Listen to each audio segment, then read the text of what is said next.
पिछले दिनों मेरे एक मित्र ने मुझसे पूछा कि आखिर अच्छे लोगों के साथ बुरा क्यों होता है। बारह ऐसे सवाल हमारे मन में आते हैं, आपके भी आते होंगे। एक बहुत गहरी अंधेरी तूफानी रात में एक युवती एक प्रीस्ट के घर पहुंचती है। प्रीस्ट ने दरवाज़ा खोला और ऐसी अंधेरी बरसात भरी रात में उस युवती को देखकर वो आश्चर्यचकित हो गया। वो कोई बहुत अच्छी, सामाजिक रूप से बहुत प्रतिष्ठित युवती नहीं थी। अनेक धारणाएं थी। उस युवती ने प्रीस्ट से पूछा कि मैं आपके समुदाय की सदस्य नहीं हूँ, मैं आपके धार्मिक विचारों का अनुशासन भी नहीं मानती हूँ, तो क्या ऐसे में मेरा उद्धार होगा? क्या मुझे मुक्ति मिल सकती है? क्या मेरे लिए कोई रास्ता है? प्रीस्ट ने कहा कि नहीं, जब तक तुम मेरे धर्म के, मेरे समुदाय के शरण में नहीं आ सकती, तब तक तुम्हारी कोई मुक्ति नहीं है। और ये कह के प्रीस्ट ने दरवाज़ा बंद कर लिया। निराश युवती थकी हारी मन में तूफान लिए वापस लौट गई। अभी वो थोड़ी ही दूर गई थी कि अचानक बहुत तेज़ लाइटनिंग हुई और बिजली वहाँ गिरी जहाँ प्रीस्ट का घर था। आग लग गई और प्रीस्ट का इस तरह दुखद अंत हो गया। प्रीस्ट जो एक धार्मिक व्यक्ति था, समाज में उसकी प्रतिष्ठा थी, वो एक अच्छा आदमी था, पर उसके साथ ऐसा क्यों हुआ? पिछले दिनों मैं एक सीरीज़ देख रहा था जिसमें कुछ कहानी इस तरह थी। कहानी क्या था? एक सच्ची घटनाओं पर आधारित था कि एक धर्म के एक व्यक्ति को दूसरे धर्म के परिवार में भेजा जाता है, रखा जाता है कुछ दिनों के लिए। वो सारे अनुशासन, सारी डिसिप्लिन वो फॉलो करता है जैसे वहाँ होता है, और फिर वो वहाँ से क्या लेके लौटता है, उसका अनुभव क्या है, उसका एक्सपीरियंस क्या है। यानी एक विरोधी समुदाय में व्यक्ति जब जाता है और रहता है, वहाँ के अनुशासन में रहता है, तो क्या समझता है।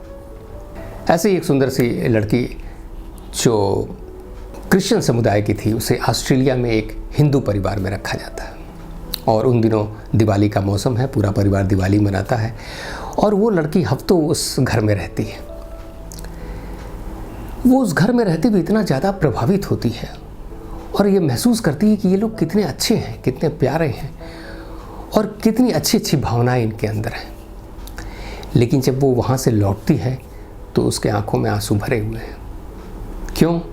वो उन्हें छोड़ के आई है इसलिए? नहीं। वो कहती है कि मुझे इस बात का बड़ा गहरा दुख हो रहा है कि इतने अच्छे लोग, इतने शानदार लोग भी स्वर्ग नहीं जा पाएंगे, क्योंकि वो क्रिश्चियन नहीं है, वो ईसा मसीह के शरण में नहीं आए हैं, वो बैप्टाइज नहीं है। उसकी नज़र में वो अच्छे दिखते हैं, जो अच्छे होने का मानदंड है, लेकिन सबसे बड़ी बुराई उनकी यही है कि वो कम से कम क्रिश्चियन नहीं है। इसी तरह दूसरे धर्मों के लोग भी जो जहाँ गए वहाँ गए, और उन्होंने भी ये अनुभव निकाला कि वो लोग अच्छे थे, लेकिन एक कमी थी, वो उनकी तरह नहीं थे, इसलिए उन्हें शायद मुक्ति नहीं मिलेगी। यहाँ तक कि जब गांधी जी की हत्या हो गई और जब उनका निधन हो गया, तो अमेरिका में ऐसे बहुत सारे समुदाय थे जिन्हें इस बात की चिंता थी कि गांधी जैसा आदमी क्रिश्चियन नहीं था, तो फिर अच्छा कैसे था? क्रिश्चियन नहीं है तो अच्छा कैसे है? फिर उन्होंने क्या किया? उन्होंने मृत गांधी को अपने अपने चर्च में बैप्टाइज किया। वो गांधी से इतना प्रभावित थे कि उन्हें ये बर्दाश्त नहीं हो रहा था कि इतना अच्छा आदमी और ये स्वर्ग नहीं जाएगा, इसको सॉल्वेशन नहीं मिलेगा, इसकी मुक्ति नहीं होगी। हालांकि गांधी के लिए मुक्ति का अलग तरीका था, लेकिन उनके मन में ऐसा था। उनको लगता था कि बिना क्रिश्चियन हुए या बिना मुस्लिम हुए या बिना हिंदू हुए या बिना सिख हुए कोई भी आदमी कैसे मुक्त हो जाएगा। तो ऐसे ही हैं हम। हमें अपने जैसे लोग, अपने समुदाय के लोग, अपने परिवार के लोग, अपनी धारणा, जो हमारी धारणाएं होती हैं उससे मिलते जुलते लोग ही अच्छे लगते हैं, और जो उसके विपरीत हैं, जो उससे अलग हैं, जो उससे दूर के हैं, वो मुझे लगता है कि ये ठीक लोग नहीं हैं। ऐसा भी इतिहास में भी आपने देखा होगा कि ऐसे बहुत सारे लोग हैं जिन्हें आज हम बहुत अच्छा इंसान मानते हैं। आज शायद उनकी मूर्तियाँ बनाते हैं, उनके प्रति श्रद्धा रखते हैं, लेकिन उनके वक्त में उन्हें अच्छा नहीं समझा जाता था। कम से कम एक वर्ग तो उन्हें अच्छा नहीं ही समझता था। सुकरात भी जो अपने समय में इतने प्रतिष्ठित व्यक्ति थे, जो फिलॉसफी के फादर फिगर माने जाते हैं, उनको भी अपने लोगों ने जहर दिया। क्यों? क्योंकि वो ये मान तो रहे थे ना कि वो अच्छा काम नहीं कर रहे हैं। कोपरनिकस को देश निकाला दे दिया गया केवल इसलिए, ये बताने के लिए कि पृथ्वी सूर्य का चक्कर काटती है। तब ये लगा कि अरे ये तो ईश्वर के खिलाफ बोल रहा है, ये अच्छा आदमी कैसे हो सकता है। ब्रूनो को तो जिंदा जला दिया गया इसी बात के लिए। अब आज चर्च जो है वो माफ़ी मांगता है कि वो कोपरनिकस से माफ़ी मांगता है, गैलीलियो से माफ़ी मांगता है, अलग बात है। ऐसे हम सब के समुदाय में तरह तरह की ऐसी चीज़ें होती हैं जो कभी जिनको अपने समुदाय के लोगों ने बुरा समझा था, आज हम समझते हैं कि वो अच्छे थे। लिंकन जैसे राष्ट्रपति को, मार्टिन लूथर किंग जैसे व्यक्तित्व को भी आखिर गोली मारी गई। तो कुछ लोग तो थे ना जो उन्हें मानते थे कि वो सही नहीं है, वो सही नहीं कर रहे हैं, वो अच्छे व्यक्ति नहीं हैं। और कुछ लोग थे जो ये मान रहे थे कि वो अच्छा कर रहे हैं, वो बहुत अच्छे हैं। तो हम जैसे समुदाय में रहते हैं, जिस तरह की धारणाएं लेकर हम पैदा होते हैं, जिस तरह की परवरिश हमारी होती है, उस सब के हिसाब से हम तय करने लगते हैं कि क्या अच्छा है और क्या बुरा है, कौन आदमी अच्छा है और कौन आदमी बुरा है। और ऐसे में हमको जब दिखता है कि अरे ये हमारे जैसा जो व्यक्ति है, जो हमारे समुदाय का है और हमारे समुदाय के लिए अच्छा कर रहा है, उसके साथ कुछ ऐसा हुआ तो ये तो गलत है भाई, अच्छे आदमी के साथ गलत हो गया। आप में से कई सारे लोग कहेंगे कि अखिलेश ये सारे लोग तो राजनीतिक या सामाजिक क्रांति के हिस्सा थे, तो ऐसे में तो निश्चित रूप से कुछ कोई वर्ग उनके अगेंस्ट होता है, कोई उनके फेवर में होता है और ऐसी घटनाएं घट जाती हैं। लेकिन जो सामान्य रूप से अच्छे लोग हैं, जो जिनका इससे मतलब नहीं है, सामान्य पारिवारिक लोग हैं, सिंपल लोग हैं, जिनको इस सब से कोई मतलब नहीं, वो दयालु हैं, कृपालु हैं, अच्छे लोग हैं, उनके साथ भी ऐसा होता है। मैं एक आदमी को जानता हूँ जो बहुत अच्छा आदमी, सबकी मदद करता है और सबका ख्याल रखता है, लेकिन इसके बावजूद उसको डायबिटीज़ हो गई। अब लीजिए, अब यहाँ हमने क्या किया? अब यहाँ हम ये कर रहे हैं कि हम जो हमारे सांस्कृतिक नियम हैं उसको हम प्राकृतिक नियम से मिला रहे हैं। जो हमारे कल्चरल लॉ हैं उसके साथ हम नेचुरल लॉ, जो प्रकृति के नियम हैं, उनको एक साथ मिलाकर देखने की कोशिश कर रहे हैं। शरीर का स्वस्थ होना, डायबिटीज़ होना, बीमारी होना, ये नेचुरल लॉ के हिस्से में आता है। वो शरीर के प्रकृति के क्या नियम है उस पर आता है। अच्छा होना एक कल्चरल लॉ, मतलब एक कल्चर का हिस्सा है कि कोई अच्छा है या कोई बुरा है, पर हम अच्छे होने से प्रकृति के नियम को जोड़ देते हैं। ठीक है, वो बहुत अच्छा है, वो लोगों की मदद करता है, तो तय है उसकी समाज में प्रशंसा होगी, उसका ख्याल रखा जाएगा, उसको सम्मान मिलेगा। लेकिन ये सब काम करते वक्त उसने क्या अपने शरीर का ध्यान रखा? क्या अपने शरीर के साथ न्याय किया उसने? हो सकता है इन्हीं सब वजह से वो ख्याल न रखता हो अपना, तो उसके शरीर के अंग विद्रोह कर दिए। पैंक्रियाज जो है नाराज हो गया, उसने कहा कि अब मैं इंसुलिन नहीं बनाऊंगा, तुम जो मेरा ख्याल रखते ही नहीं हो। अब उसकी नज़र में यह आदमी, पैंक्रियाज की नज़र में यह आदमी ठीक आदमी नहीं है। अभी एक वायरस आता है, तो वायरस क्या करता है? वायरस ये देखता है कि किस आदमी की इम्यूनिटी अच्छी है और किसकी नहीं। जिसकी नहीं है उसके साथ वो मुश्किल पैदा कर देता है। अब वायरस की नज़र में क्या है भाई? वायरस की नज़र में तो जिस आदमी की इम्यूनिटी कमज़ोर है वो अच्छा आदमी नहीं है, और जिसकी इम्यूनिटी ठीक है वो ठीक आदमी है। आप कहेंगे एक बात तुम्हारी अपनी जगह ठीक लगती है, लेकिन ये बताओ कि वो एक भला सा आदमी था जो सड़क पर जा रहा था अकेले, और एक शराबी आदमी आया गाड़ी चलाते हुए उसको उड़ा दिया। अब बताओ ये कैसे हुआ? फिर हमारी एक मुश्किल पैदा हो गई। फिर हम क्या कर रहे हैं? हम एक परिवार में पैदा होते हैं, परिवार एक समाज में होता है, समाज जो है एक देश में होता है, और उसमें बहुत सारी चीज़ें जो होती हैं वो एक दूसरे को प्रभावित करती रहती हैं। जैसे हम समाज को प्रभावित करते हैं, समाज भी हमको प्रभावित करता रहता है। अब सवाल उठता है कि हमने समाज कैसा बनाया है, हमने अपने सामाजिक नियम कैसे तय किए हैं? कैसे एक शराब पिया हुआ आदमी गाड़ी लेकर सड़क पर आ गया? ये गलती किसकी है? आप कहेंगे व्यक्तिगत उस आदमी की तो नहीं है। निश्चित रूप से व्यक्तिगत रूप से उस आदमी की नहीं है, लेकिन है भी, क्योंकि वो उस समाज का हिस्सा है। जहाँ बारिश हो रही है वहाँ अच्छा आदमी हो या बुरा आदमी हो, भीगेंगे तो दोनों, मुश्किल तो दोनों के साथ आएगी। तो अगर ऐसा समाज हमने बना रखा है तो ये मुश्किल पेश आएगी। एक आदमी शराब पीकर गाड़ी चला सकता है। कुछ समाज ऐसे हैं जहाँ ये मुश्किल है, वहाँ इस तरह की घटनाएं कम होती, वहाँ अच्छे लोगों के साथ इतना बुरा नहीं होता। तो तय ये है कि अच्छे होने से इन सब चीज़ों का कोई अर्थ नहीं है। आप एक लड़ाई में जाते हैं, एक वॉर में जाते हैं, वहाँ जीतेगा कौन? जो अच्छा आदमी है वो जीतेगा, कि जो स्किलफुल है, जिसके पास अच्छे वेपन्स हैं, जिसके पास अच्छी स्ट्रेटजी है, वो जीतेगा। आप एक गेम खेलने जाते हैं, वहाँ कौन जीतेगा? आपकी अच्छाई कि आपका स्किल, आपकी तैयारी? ये हमारी मुश्किल हो जाती है। हम हमेशा दो विभिन्न चीज़ों को जोड़कर अपना लॉजिक या अपना तर्क या अपनी धारणा बनाने लगते हैं। अब हमारी नज़र में एक आदमी अच्छा है, हो सकता है आपकी नज़र में वो आदमी अच्छा ना हो। इस पर एक बड़ी सुंदर सी कहानी है। कन्फ्यूशियस जो महान दार्शनिक था, एक शहर का न्यायाधीश यानी जज बना दिया गया। अब ऐसे में उसके सामने एक मुकदमा आया। मुकदमा ये था कि एक गरीब आदमी ने एक अमीर आदमी के यहाँ चोरी कर ली थी। उसे गिरफ्तार किया गया और कन्फ्यूशियस के सामने पेश किया गया।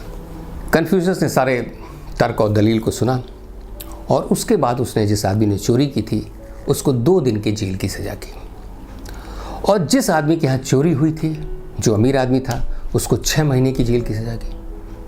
अब मुश्किल, उसने कहा, अरे आप क्या कर रहे हैं? मेरे यहाँ चोरी हुई, इस आदमी ने चोरी की, उसको थोड़ी सी सज़ा देकर आपने छोड़ दिया। बस चलता तो आप ऐसे भी छोड़ देते, और आपने हमको इतनी लंबी सज़ा दी।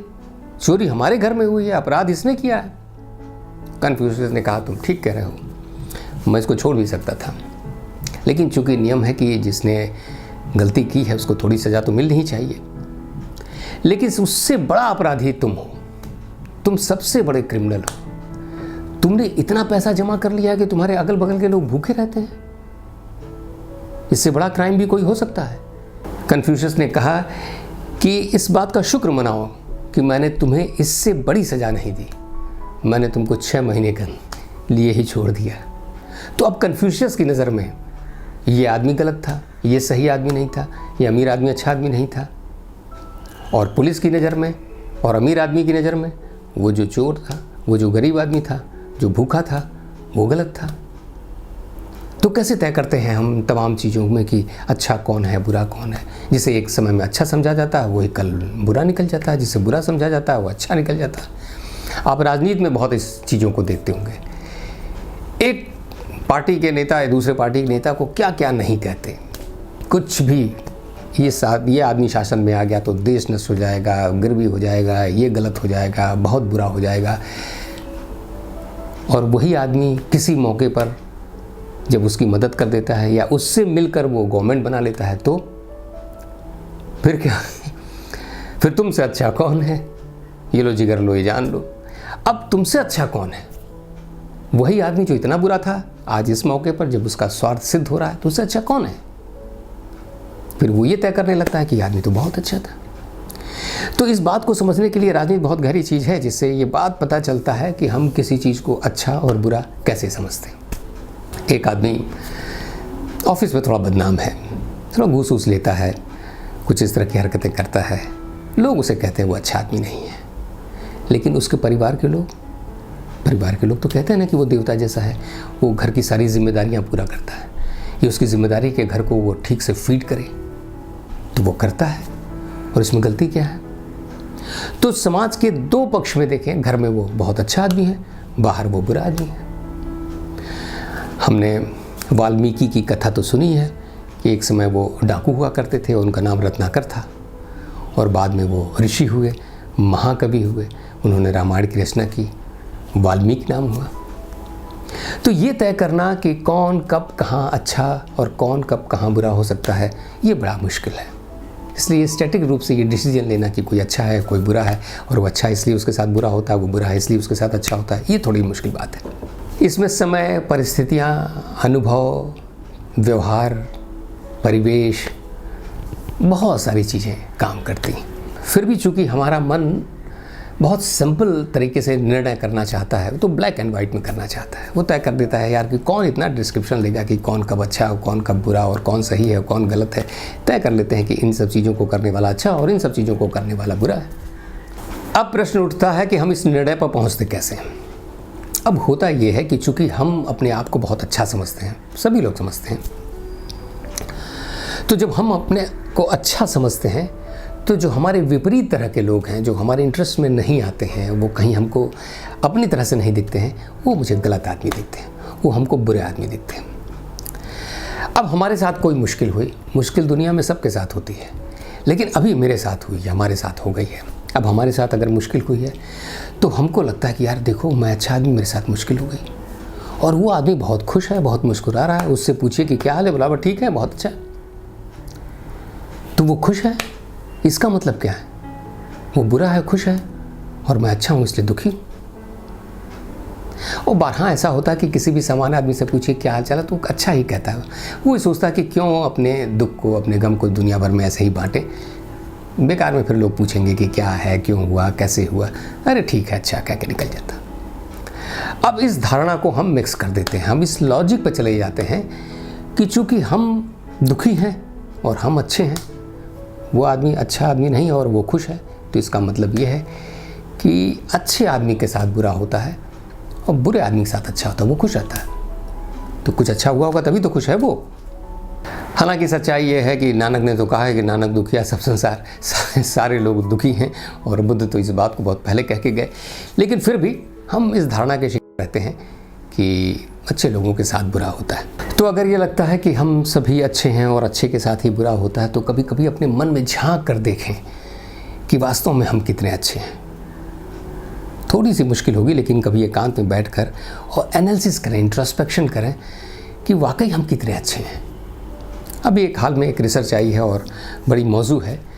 उसमें ये पाया गया कि बड़े से बड़े इंटेलेक्चुअल और सामान्य से सामान्य आदमी भी प्रेजुडिस का शिकार तो होते ही हैं। अब प्रेजुडिस का विषय अलग हो सकता है, वो कुछ और चीज़ों को लेकर प्रेजुडिस रखते हैं और सामान्य आदमी कुछ अलग तरह की चीज़ों को लेकर प्रेजुडिस रखता है, लेकिन इससे बचा हुआ कोई शख्स नहीं है। ऐसे ही हालत में एक बार कबीर से पूछा गया कि भाई बुरा कौन है? तो कबीर ने कहा कि भाई मैं तो दुनिया को जैसे भी देखता हूँ, मुझे कोई बुरा आदमी नहीं दिखता, और जब मैं अपने अंदर झांक के देखता हूँ तो मुझे लगता है कि मुझसे बुरा तो कोई नहीं है। बुरा जो देखन मैं चला, बुरा न मिलिया कोई, जो मन ढूंढो आपनो, मुझसे बुरा न कोई। अब कबीर की अपने बारे में ये एनालिसिस है, ये वैल्यूएशन है, तो हम और आप कहाँ स्टैंड करते हैं?